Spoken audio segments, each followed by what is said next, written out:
Nah, saya tambahi lagi pesan dari Imam Syafi'i yang kemarin bulan lalu kita bahas. Itu kan ada satu slide tentang debat dari Imam Syafi'i. Saya buka lagi sebentar malam hari ini. Jadi ada dua quotes yang bulan lalu saya angkat berhubungan dengan debat dari Imam Syafi'i. Kata Imam Syafi'i, termasuk menghinakan ilmu yaitu berbantah-bantahan dengan setiap orang yang membantahmu dan berdebat dengan setiap orang yang mendebatmu.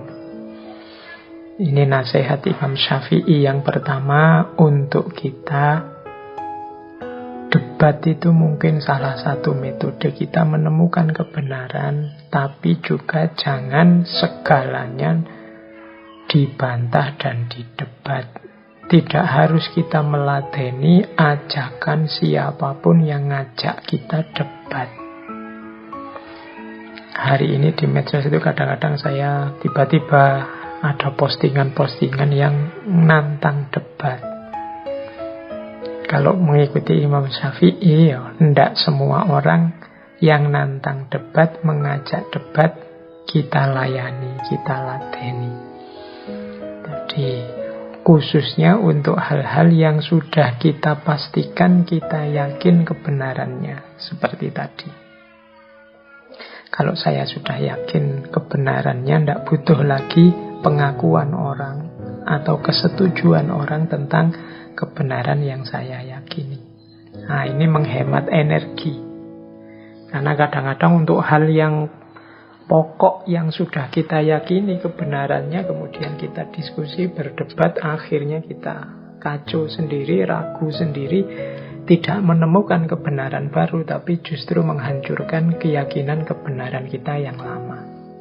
Nah, maka hati-hati, tidak setiap ajakan debat harus kita ladeni. Kalau memang terpaksa, ya kita lakukan billati hiya ahsan. Itu prinsip pertama dari Imam Syafi'i yang diwanti-wantikan kepada kita. Kemudian nasihatnya Imam Syafi'i selanjutnya adalah, aku tidak akan pernah berdialog dengan seseorang dengan tujuan aku lebih senang jika ia berpendapat salah.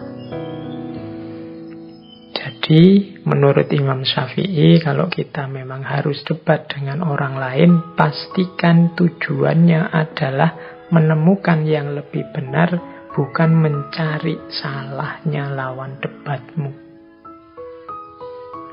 Jadi, kadang-kadang kan fokus kita itu mengalahkan, mencari kesalahannya lawan debat. Bahkan bila perlu dipublikasikan, inilah salahnya, betapa bodohnya dia, betapa sesatnya dia. Semoga bukan itu tujuannya. Saya masih ingat, mungkin dulu pernah saya sampaikan bagaimana perdebatan antara Imam Ghazali dan Ibnu Rus yang melahirkan Tahafudul Falasifah dan Tahafud. Ini kan debat tertulis yang sering kita sebut sebagai polemik. Jadi Imam Syafi'i ini mengkritik para filosof Muslim peripatetik seperti Al-Farabi dan Ibnu Sina. Tapi Imam Syafi'i tidak menulis kitabnya dengan judul Tahafudul Ibnu Sina atau Tahafudul Al-Farabi, tapi Tahafudul Falasifah. Karena memang targetnya tidak menjatuhkan orang, tapi menemukan kebenaran.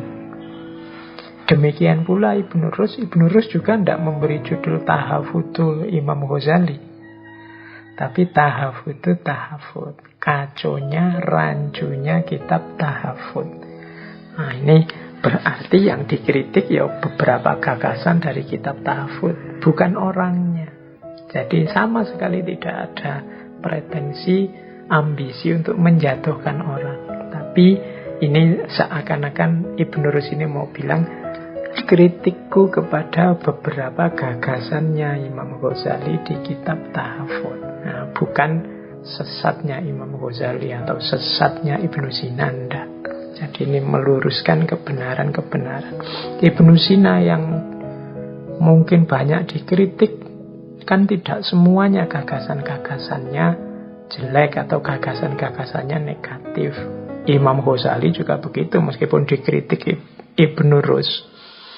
Ini yang mengkritik Imam Ghazali kan Ibnu Rus dengan tahafut-tahafutnya itu kan juga kontribusinya besar. Tidak berarti ketika ada kitabnya yang dianggap tidak pas misalnya, kemudian yang dianggap sesat orangnya, tapi ya hanya beberapa gagasan dari kitab itu.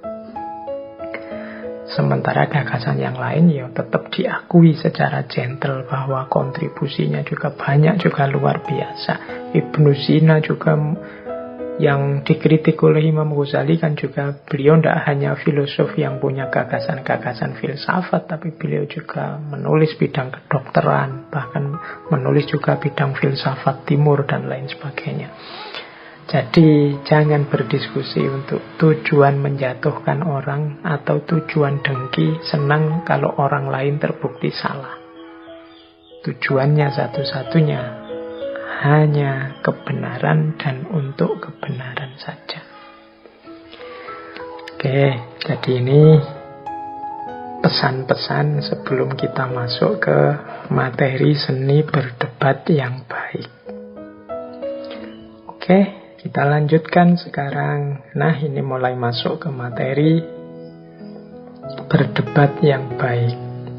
Pertama-tama, sebelum berdebat, pastikan kita beres dalam beberapa hal yang menjadi bekalnya orang debat. Ini penting. Kalau kita tidak ngerti bekalnya orang debat, langsung saja debat, ya kemungkinan jadinya debat kusir. Kemungkinan ngomongnya ngalor ngidul, tidak fokus. Oke, di catatan saya ada 6 hal yang harus kita kuasai sebelum kita terjun berdebat. Yang pertama apa? Niat dan tujuan. Ini harus kita pahami. Jangan sampai debat hanya ya debat untuk debat, yang penting gegeran, yang penting rame, kemudian viral, kemudian ratingnya naik, kemudian dapat follower banyak dan seterusnya. Nah, tujuannya tetap harus kita tegaskan. Ya kalau tadi menurut Imam Syafi'i ya tujuannya kebenaran.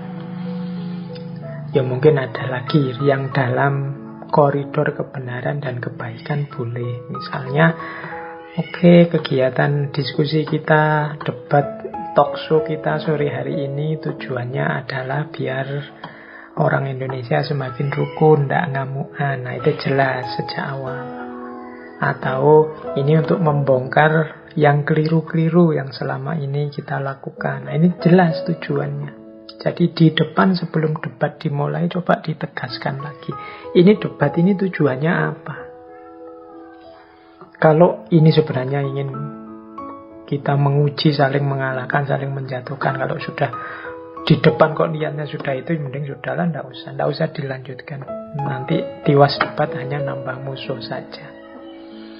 Coba ditegaskan lagi. Nah ini teman-teman mungkin nanti ada yang tiba-tiba diundang TV untuk talk show atau untuk acara debat apa, coba ditanyakan dulu niat dan tujuannya apa, targetnya diskusi nanti apa, membuat orang sadar, membuat orang tercerahkan, memberi informasi saja, atau meluruskan dari informasi yang sesat, atau coba ditegaskan lagi. Kalau tujuannya memang positif dalam koridor kebenaran, kebaikan, keindahan, silahkan dilanjutkan. Oke. Yang kedua, pengetahuan. Pengetahuan ini berarti tadi ya, ilmu. Jangan terjun berdebat tanpa bekal pengetahuan. Nanti ngawur, nanti ngarang, asal menang. Debatnya tidak produktif, tidak menghasilkan sesuatu. Maka Sebelum berdebat ya harus belajar dulu, memberdayakan diri dengan ilmu dan pengetahuan. Mungkin dengan membaca-baca buku, mungkin dengan menggali informasi dari sana-sini. Harus punya pengetahuan. Kalau penelitian itu namanya harus punya data, biar ndak asal ngomong. Itu bekal kedua. Kalau sudah mau terjun debat, setelah melakukan refleksi, lah yo, saya ini loh kok sudah mau debat.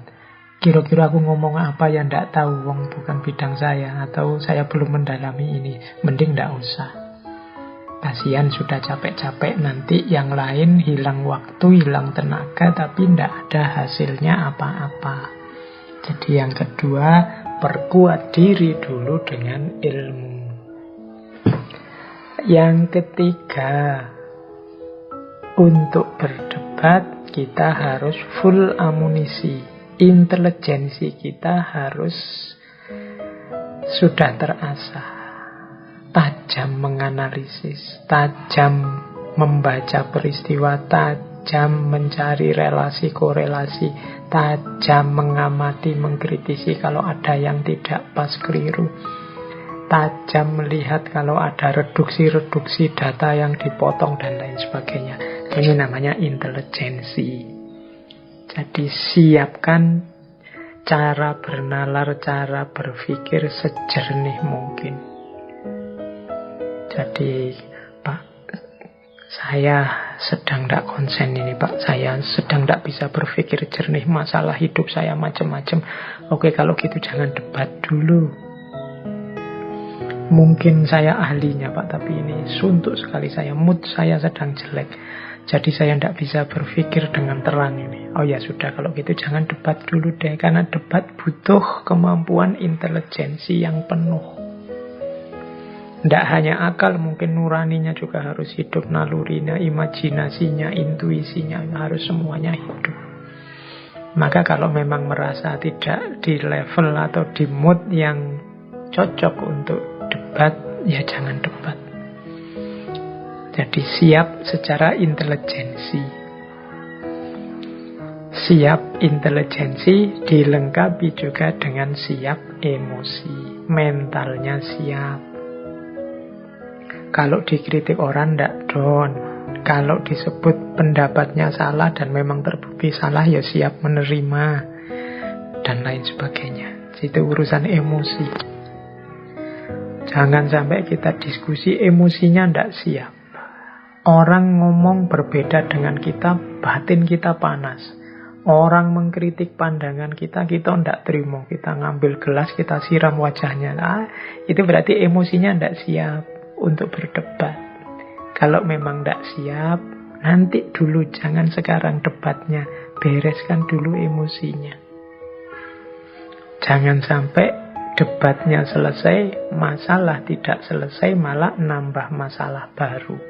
Karena emosi kita yang tidak terjaga. Jadi teman-teman, jangan dilupakan, ini bekal penting dalam debat biar tidak kontraproduktif upaya kita menemukan kebenaran. Selain emosi yang harus beres, jangan lupa juga teknik berdebat.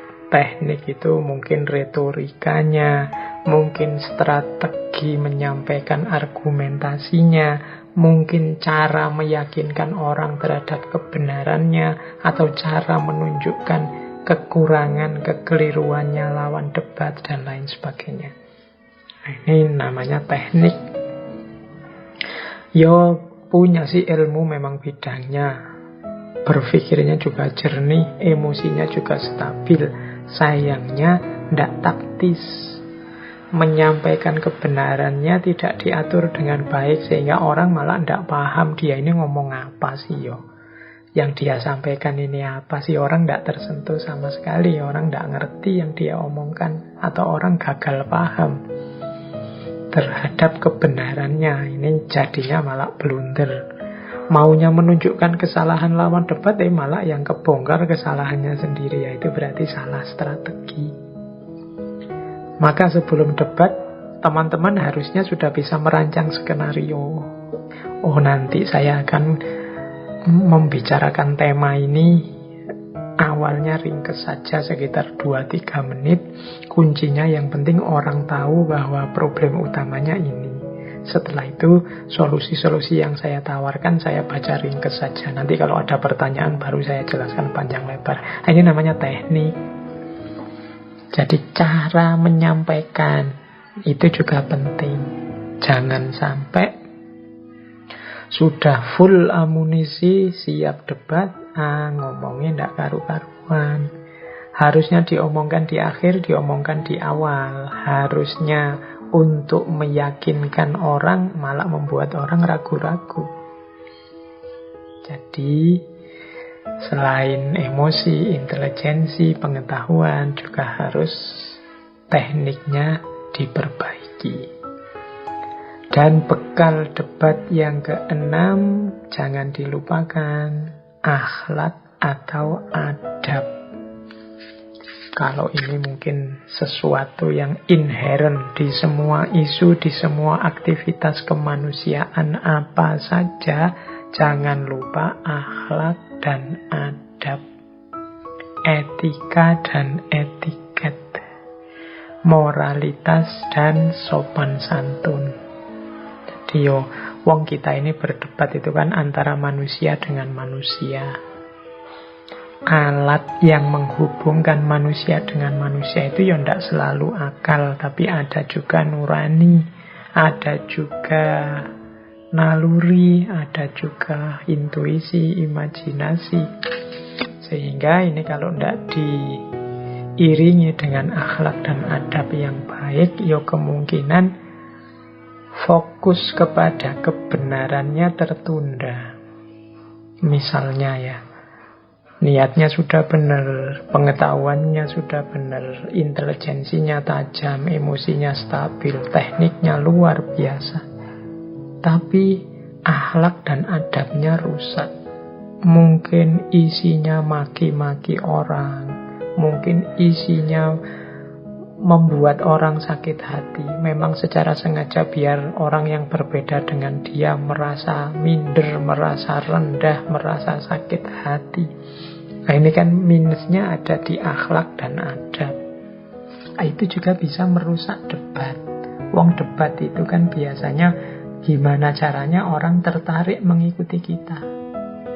Saat kita berdebat, orang seperti tersadarkan, oh iya yang benar itu, yang baik itu. Terus kebenaran kita diikuti. Kan ini tujuannya debat. Itu kalau minus akhlak dan adab, ini kita bisa-bisa malah jauh dari tujuan debat tadi.